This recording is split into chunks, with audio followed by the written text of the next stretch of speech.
অমানবিক নির্যাতন তার উপরে করা হয়েছে। আমার ছোট ছোট দুটো বাচ্চা, একটাই 1 বছরের আর একটা 5 বছরের। 5 দিনের রিমান্ডে মানুষটাকে উপরে এত অমানবিক নির্যাতন করা হয়েছে। সে তো কোনো চোর না, ডাকাত না, সে ডাকসুর সাবেক ভিপি, একজন মেধাবী স্টুডেন্ট। সবার উদ্দেশ্যে শুধু এতটুকুই বলার, আমার হাজবেন্ডকে 20 জুলাই নিয়ে যাওয়া হয় ভোর রাতের দিকে 3:30টার থেকে।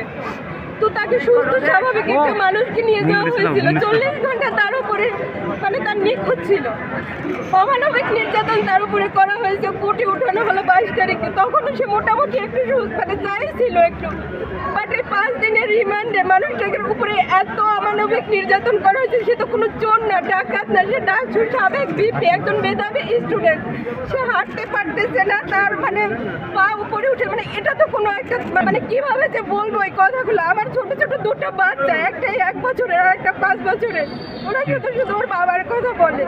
বড় বাচ্চাটার খাওয়ানো বন্ধ হয়ে গেছে, বাট সেই মানুষটাকে যখন এই অবস্থায় দেখতে হয় অন্তত আর যে অবস্থা তাকে করা হয়েছে, তার এখন ইমিডিয়েট তার ট্রিটমেন্ট দরকার, বিশেষ করে চিকিৎসা। আগে তো তার চিকিৎসাটা দেওয়া হোক, সেটাও তারা দিচ্ছে না। বলতে পারতেছি না যে একটা মানুষকে সুস্থ স্বাভাবিক একটা মানুষকে নিয়ে এভাবে কেউ অমানবিক মানে মানবাধিকার তো মানে লঙ্ঘন, মানে আর সে তো মানে সে তো কোনো চোর না, ডাকাত না, আর সে তো এই আন্দোলনের সাথে সম্পৃক্ত ছিল না।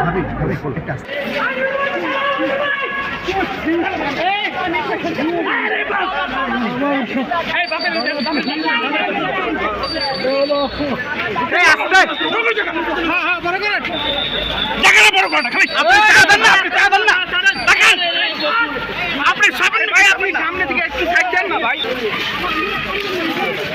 দাঁড়ান না রে ভাই। একটু সরেন ভাই। ব্যাগ দেন, ভালো ব্যাগ দেন।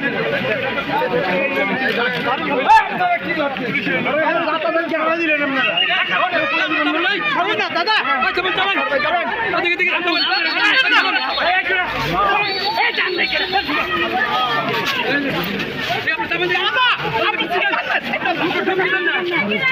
রাস্তা ক্লিয়ার করেন।